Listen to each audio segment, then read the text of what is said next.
Hello and welcome. I'm Maria Ressa. This is Rappler Talk, and we have a special guest with us today. You know, we've been talking about disinformation, misinformation, and Facebook. Well, joining us today is a man who's done much of the seminal work in looking at disinformation, Russian disinformation. He's now with the London School of Economics.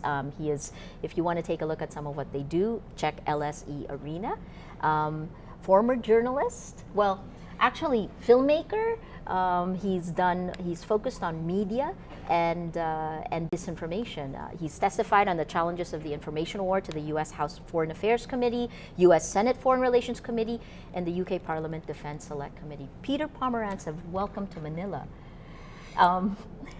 Let me ask you, on Saturday, this report came out from the House of Commons, a select committee. I mean, normally we don't pay that much attention to it, but this one has gotten rave reviews. What was your reaction to it?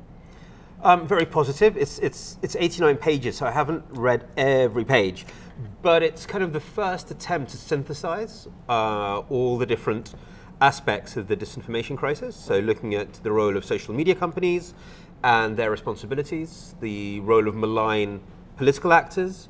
And it makes a whole kind of bevy of recommendations, regulatory ones, kind of ethical ones as well. So it's very exciting and somewhat of a milestone. I was very excited by it because, you know, I had kind of given up on legislation against this, you know, whether it's using a mallet to kind of deal with the problem. But this was interesting because the committee chair, Damian Collins, took Facebook to task for a complete lack of moral responsibility and moral leadership. These are his words. He said, "We are facing nothing less than a crisis in our democracy based on the systemic manipulation of data to support the relentless targeting of citizens without their consent by campaigns of disinformation and messages of hate." How do you break that down for us? Well, I think he's spot on. Democracy is a game. And obviously there's always lots of PR and spin and manipulation, but it's a game where everyone has to understand the rules. They have to understand how they're being manipulated. Then you have a press that tries to balance that, whatever. It's always going to be a kind of like a very messy marketplace. Yeah. But it has to be at least one, and one where we can have a discussion within. And what social media did was create really two things, which I think are very, very destructive, or so far have been very destructive. One is taking away the individual's autonomy to understand how we're being manipulated to make various choices. So people don't understand how they're being targeted, why they're being targeted. Right. If you see ads, you're not even always aware that those ads are coming from certain sources. So that's a big change from seeing an ad on TV where it says this ad is sponsored by XXX politician, where you can, make some sort of rational decision about how you feel about it. So there's that. So that's undercutting our autonomy, and that undercuts our rights, and that undercuts the idea of a public sphere. So that's one kind of question. I think that's what he's talking about. Right. And I and many other people have been pushing for a long time that any ads, any political ads on social media have to be marked clearly. Yep. They also have to tell you why you personally are seeing this ad. Right. Why they've decided to target you with this message. Yeah. And what demographic you're in, how they've analyzed you. You have to understand all the tools that they've used to target you in order to see what your response is. And then there's questions to do with funding and how you are transparent about digital campaigns. At the moment, regulation around that is very weak. Right. That's kind of the technical side. That's quite easy to solve as long as we build in regulation. I think that's perfectly doable. There's a much deeper question, which I'm not sure what to do. I'm not sure what to do about it yet. Is that social media has kind of fueled a new type of what I might term pop-up populism. So we often think of populism as an ideology. I don't see it that way. It's a strategy born out of the reality of social media. Right. And the problem is the following. So when you're doing a social media political campaign, you're targeting very, very different audiences with very, very different messages. Yeah. So you can't really risk having a coherent bunch of ideologies and policy ideas. Because if you're selling one policy to segment A and another policy to segment B, you can't risk, having policies which start to get in the way of those things. So, for example, the Brexit campaign in Britain. Right. We've just, due to the pressure of the committee, Yeah. we've just seen what Facebook ads were used by the Brexit campaign. Right. This was just released. Yeah, Right? this was part of the committee's work to get these Correct, released. correct. So the most successful ads? Animal rights. EU is bad for animal rights. So they targeted the animal rights sector with that. And then other people they were targeting with anti-immigration. Oh, wow. Now, a lot of people who are pro-animal rights might well be pro-immigration. So Right. you're selling completely different policies to completely different people. Right. So you can't then make your policies, Yes. your number one headline. You have to need something very, very amorphous to bring all these things together. Much more emotional, right? Much more emotional. And with an enemy. Right. You have to take all these different grievances, and political spin doctors say you need around 20 to 30,000 messages in one campaign. Right. So you're sending 20 to 30,000 different messages to different people. You unite them with a very vague idea of the people, and somewhere there is an enemy, a very abstract one, who is blocking your very private grievances. The establishment, the elite, foreigners, doesn't matter. And you see this tactic in Italy with the Five-Star Movement, with Donald Trump, in America with Brexit.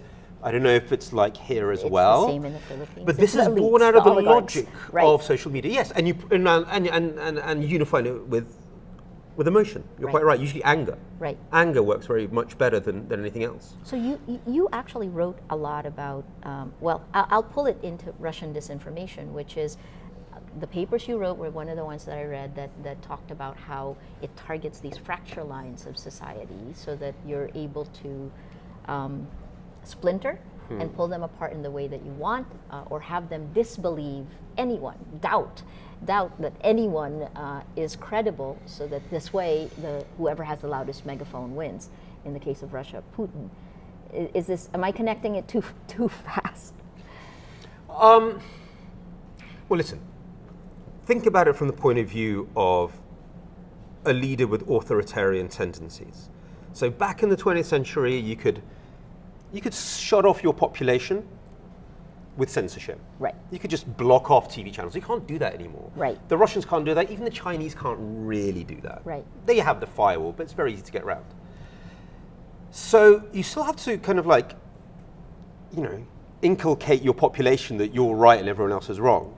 So instead of trying to censor things, you spread as much cynicism as possible. You undermine the idea of trust. You say, yeah, maybe our media isn't perfect. The BBC, CNN, Rappler, they're all bought. They all belong to someone. There's nothing good out there. And once you undermine the idea that there is any kind of truth out there, then all that's kind of left is emotion to build trust. Right. Okay, you can't win any rational arguments. Right. You can't argue against a conspiracy theory. So all that's left is emotion, and so only the most emotional and viscerally emotional leader wins.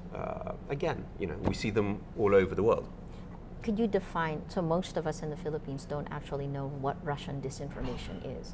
How would you define that? It's pretty much the same as everybody else's disinformation. Okay. It's just used for foreign policy as well. So it started off really being used domestically, Yeah. but Russia wants to return to being a superpower. Right. They can't really challenge the likes of America militarily. So they've invested a lot of thinking into how they can use information or other non-kinetic tools in order to boost their standing. So there's also a long Soviet tradition of it, of using sort of psychological operations, but the idea is, I think as you put it very well, understanding various societies, understanding their fault lines, understanding the existing polarizing cleavages, and then trying to augment them as much as possible to weaken other societies. So in the Baltics, which is the area next to Russia, Right. which is now part of NATO, which Yeah. Russia is not very pleased about, they will play on historical themes. There are Right. historical and ethnic grievances, which Russian media, both online and legacy media, will constantly be stirring. One of the most famous incidents was in 2008, when Estonia, which is a tiny country right next to Russia, population I think 1.5 million, the Russians helped incite riots, ethnic riots. Then did a massive sort of online campaign which fueled the ill will, and then did a cyber campaign which took out the country's parliament, financial system, and I think major media as well. So basically paralyzed the country. Right. Then they stopped.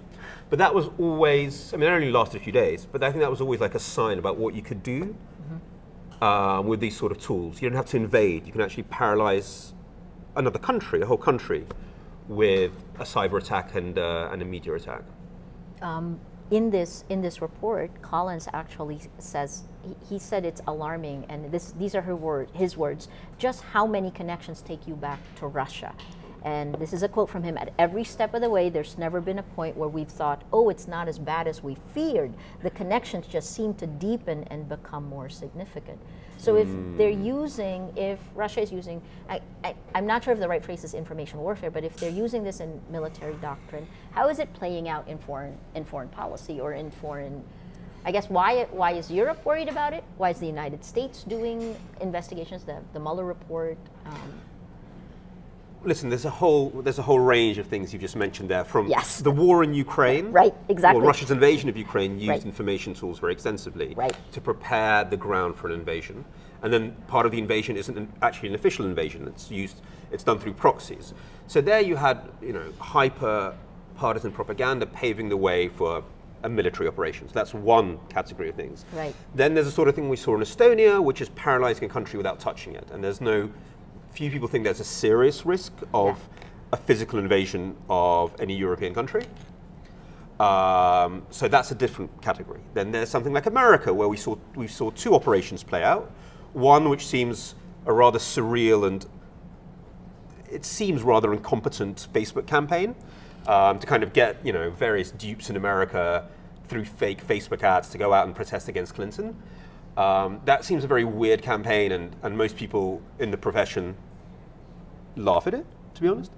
But there was a much more serious one, which was the hacking of the DNC's, of the Democratic National Convention's emails, and then the release of those emails and the framing of that content through WikiLeaks and through other proxies, which was then taken up by the American media and was done at the same time as Donald Trump was urging this on further, and that was used extensively by the Trump campaign. Right.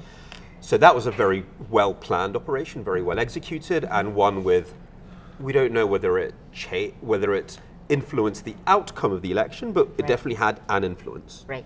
It became part of the mainstream conversation.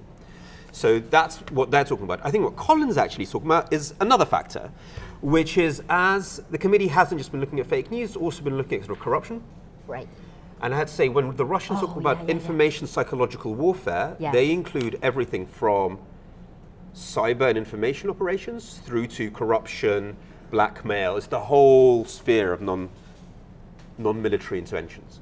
And so what basically happened was that the main bankroller of part of the Brexit campaign, a lovely man by the name of Aaron Banks, first denied that he had anything to do with Russia, and then it turned out that he was having lots of dinners at the Russian embassy, and that he'd been offered lucrative investments in Russia, and then it turned out it was completely unclear where his money to fund the Brexit campaign came from.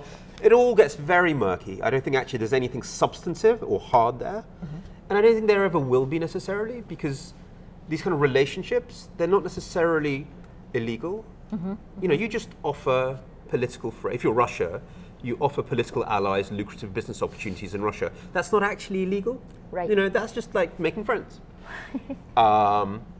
So we'll see where we lead. I think that's what Collins was talking about, because that kind of opens up and opens up, but neither has that led to anything super concrete yet. There's a lot of countries around the world that's looking at legislation on Facebook, because since November last year, there have been a lot of studies that show that cheap armies on social media, and it's not just Facebook, Twitter, actually those two have been used to roll back democracy, right? We saw Germany say, Facebook, you have 24 hours to take down hate speech. This report comes out with a lot of facts that's taken a year to come together, that shows the intervention in foreign elections, that shows the way Cambridge Analytica worked with SEL, and I guess it's SEL that actually intervened in the foreign election. So it was data coming through, right? That how SEL and AIQ and how they influenced foreign elections. Well, they were just hired. I mean, they were just PR companies. They were hired. Correct. That's not really interventions. That's just like, PR companies go around the world winning elections. I mean, that's Except what they it do. was using data from Facebook, including the Philippines, actually. It was buried on page 54. They were using data from Facebook. They were also using the much more crude and seemingly effective medium of sex tapes. Sex tapes. Yeah, they were catching politicians in bed with ladies of the night. So in the research that you've done, and at LSE, you're also talking about potential solutions to this. So have we talked about the problems enough? Let me just figure out. We're being manipulated. There are disinformation and misinformation campaigns by both state actors and private interests. Whoever will pay for the data, right? And it's enabled by social media. What do we do about it? A lot. So look, I think there is a massive regulatory issue to be dealt with, which kind of centers around this idea of what is the right of a citizen online. We haven't really decided what it is. We haven't really decided what is a normal influence campaign, and what is a dishonest one. We just haven't decided. As societies, we haven't decided, and we certainly haven't decided in terms of regulation and any legal norms. So there's a big process to go through to understand what is normal and what isn't. Right. Or this new normal that we're now living with. Right? Well, exactly. But I think it'll come down to the question: what is the right of an individual online? I think in the 20th century, it was a very long journey to nailing what are human rights. It wasn't born. It was a very long journey into the kind of Helsinki Conventions and understanding, okay, this is the right of the individual. You have the freedom to do this, this, and this. And I think we need something as massive as that for the digital citizen. So I think that's a huge journey we'll go on. And I think we'll get there, and I think that will then become, as human rights did, one of the dividing lines between free and non-free societies, between good societies and slightly less good ones. And I would couch it in moral terms. So I think that's a huge journey, and I think that'll happen. So there's that, and then, but that's kind of the regulatory bit. Yeah. And then there's the other bit, which is, maybe there's some forms of content which need to be taken down, but that's very, very hard to define. I have friends who categorized all different types of pro-ISIS content online. They put it into 9 categories. Only 2 are actually illegal. So at the end of the day, however much you regulate, you have to compete. And that means plowing huge resources into creating new forms of media that compete in this space. And then the question is, where is the money for that going to come from? Right. So those are the questions that we have to get into. So regulation is great. Its impacts should always be minimal. And how do we create the institutions, it's a new generation of media and civil society institutions, which work in this space, which create campaigns which aren't based on hate and... Actually, so that was one of the things he said, this hate, right? That hate is also targeting people. Explain how that works. Hate is also targeting. That hate is sorry, I'm going back to Damian Collins' statement about how we're targeting citizens without their consent by campaigns of disinformation and messages of hate. Well, the messages of hate are slightly okay. Well, listen, something fundamental has changed. So let's go back to the Cold War in the 20th century, where most of our norms still come from. And back then, freedom of speech was almost always associated with something very good. Yeah. So my parents grew up in the Soviet Union, where they were dissidents and arrested by the KGB, and they were always fighting for freedom of speech. Right. Yeah? Nowadays, if a regime wants to go after someone, they will use the freedom of speech argument. They will say, it's our freedom of speech to attack this person. Correct. So we have a really big kind of problem there conceptually. Right. Because freedom of speech always used to go along with human rights, and now we have freedom of speech being used to attack human rights. Right. And that's a lot of kind of thinking, how do we protect the individual? So when does freedom of speech, and here we're talking about the freedom to abuse someone, the freedom to attack someone, the freedom to threaten someone, how does that balance with the rights of the individual online and their right to be protected online? So again, that's going to be a very hard balancing act to get. Right. But it's the one that we kind of had to crack. Right. One of the things that I've struggled with is in the Philippines, hate messages targeted journalists, right, to silence us. But one of the things we struggled with was Facebook, because the short-term solution, it seems, you just outlined a huge, massive change of where we need to be. But from where we are right now to getting there, it seemed like in the short term, only the tech giants have the ability to quickly fix certain things. I mean, do you agree with that, or do you see something that we should be doing, society should be doing, that we're not? Only the tech. So what's exactly your question? So who's at fault? Is the tech giants or societies? Right now, in the short term, I actually think that only Facebook, in the Philippines, for example, Facebook is the only one that can actually put some sort of order to stop these attacks, the propaganda war, right? In the short term, and then medium term would be media literacy as people become more aware. Longer term, education, but. I'm not sure media literacy or education will actually help. No.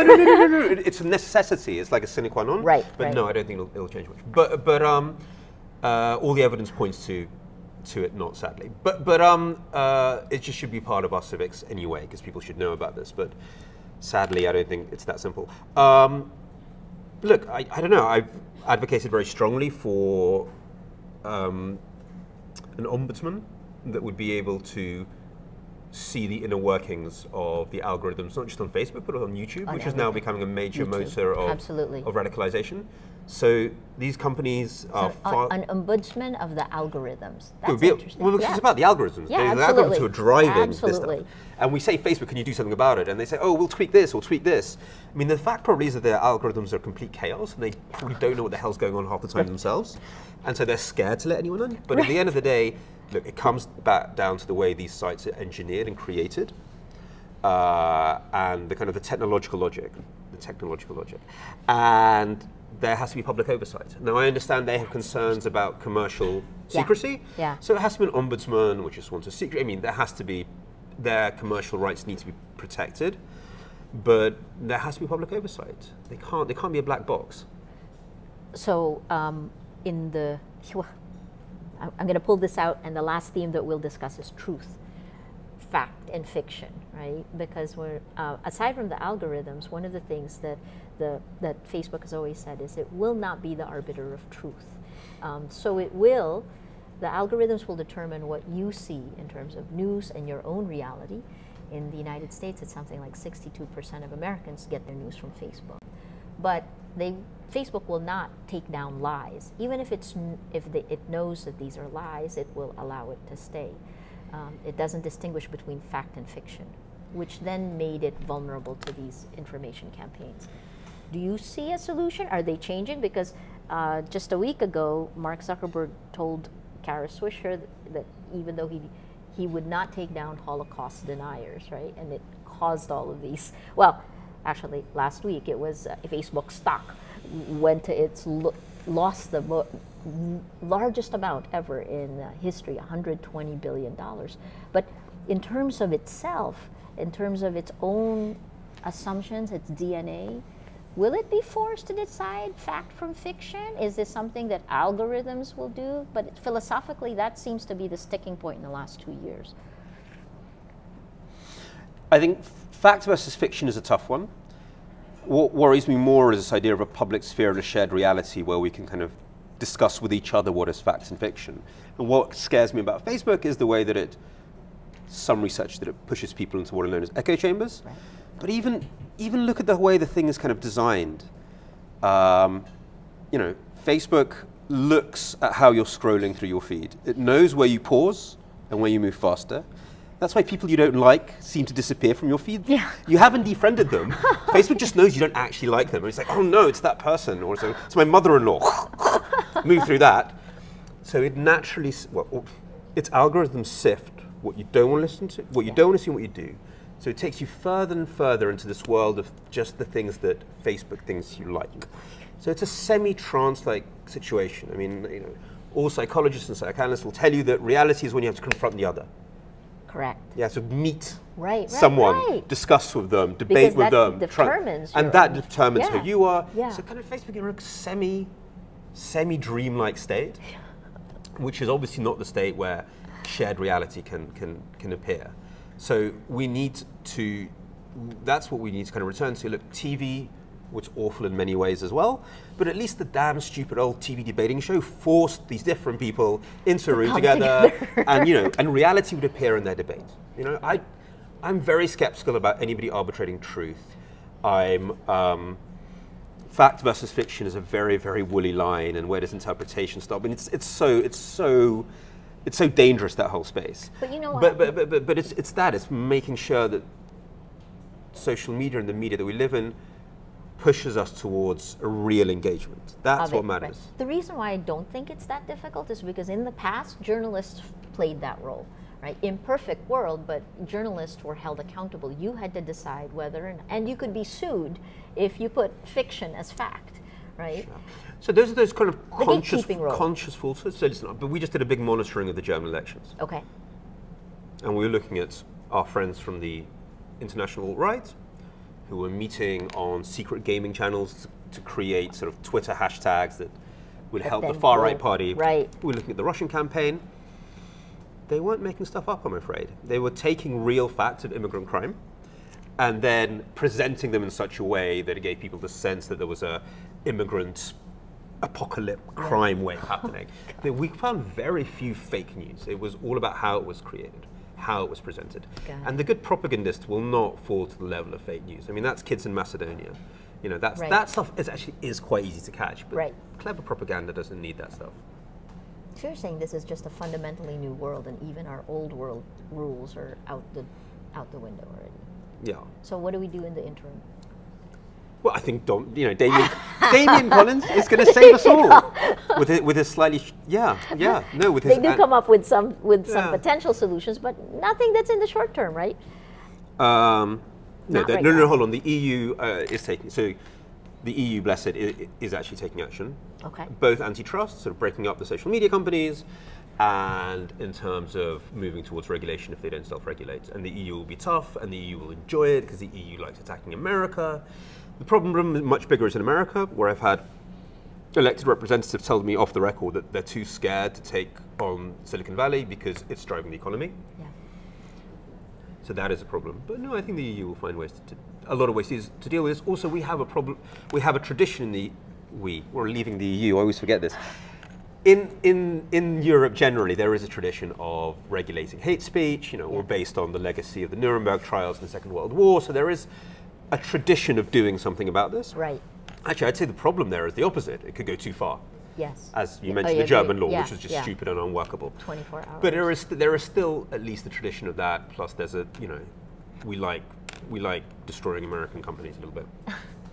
which could actually then help Chinese companies come up even faster, right? Well, let's not go there. Let's talk about us in the Philippines, the global south. We bear the emerging economies like us, actually. We live on Facebook, we live on these social media platforms, and their inaction on this hate speech or inciting to hate has led to deaths in Myanmar, has led to deaths in Sri Lanka. Here, one of the first targets were anyone who questioned the drug war, and we certainly have a high casualty in that. I mean, in our societies, it's another form, it's like technological colonialism coming this way. Europeans and the Americans are starting to do something about it, are talking about legislation.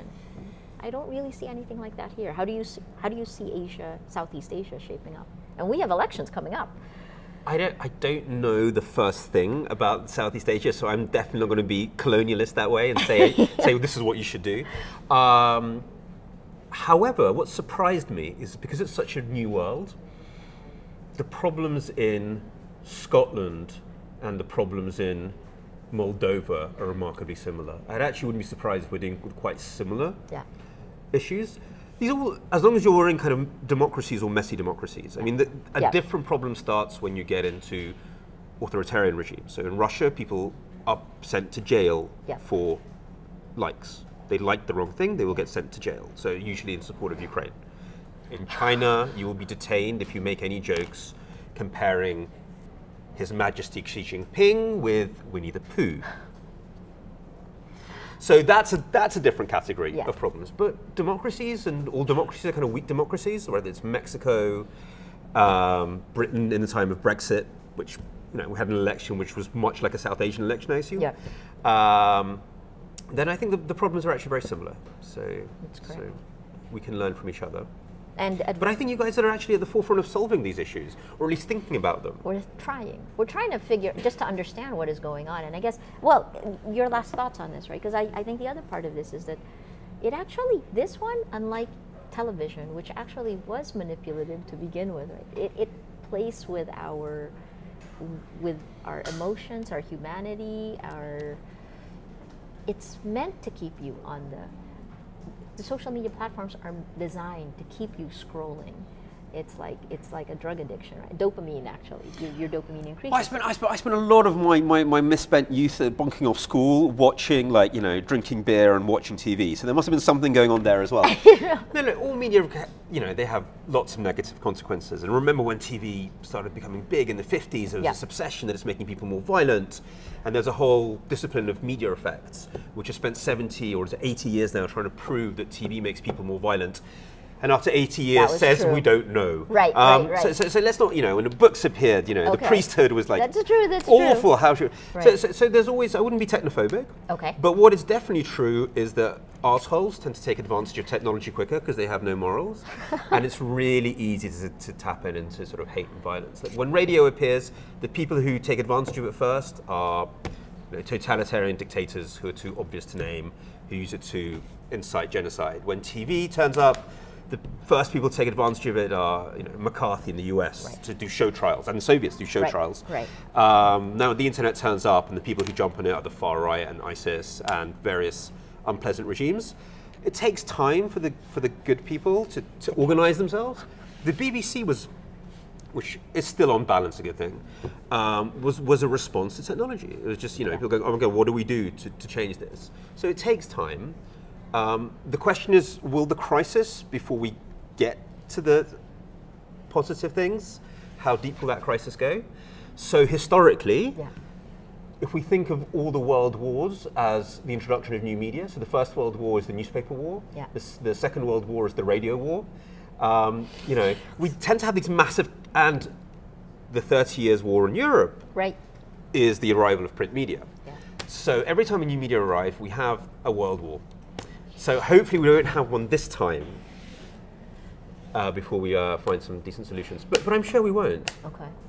Well, okay, I hope. I share your optimism, kind of. But right now, just getting out of this, let's call it this valley of death, right? We keep looking for it. Gosh, we can talk forever, I guess. Just last thoughts, I mean, in terms of where we are today, how you see short, medium, long term. I think we've gone through this. But in the short term, I still keep pushing you. I mean, you talked about an ombudsman for algorithms, but something that we can do now. If you're on social media, we can't shut down social media. I mean, you can't go be a hermit. You can use it for good, right? And yet, with the pollution that's there, how do we do this in a safe manner? Okay, if it's one thing tomorrow, I do think a lot of this is also about money and institution building. So if there's one thing to do tomorrow, it is to support people like Rappler, obviously, but such institutions across the world, unite them. We can still start uniting. So you guys are doing something over here. I'm aware of a lot of initiatives in Europe that try to do debunking, which range from, you know, a couple of kids in their bedrooms in Lithuania through to massive newsrooms. If we start uniting the forces of good, no, but that's something we can do tomorrow. It is true. Pooling our research. Right. Yeah, pooling our techniques. That started a little bit. It started, yeah, and we needed a little bit, maybe some resources to help with that. Right. And it'd be important that, you know, that process was transparent as well. But so yeah, I think that's starting to unite the good actors.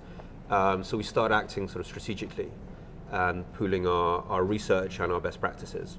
Sorry, before I let you go, I got to ask this. Do you think there's enough there that it could actually transform geopolitical, that it could do a power shift? Russia has actually gained much more prominence in some ways because of what's happened, right? Is that just my thinking?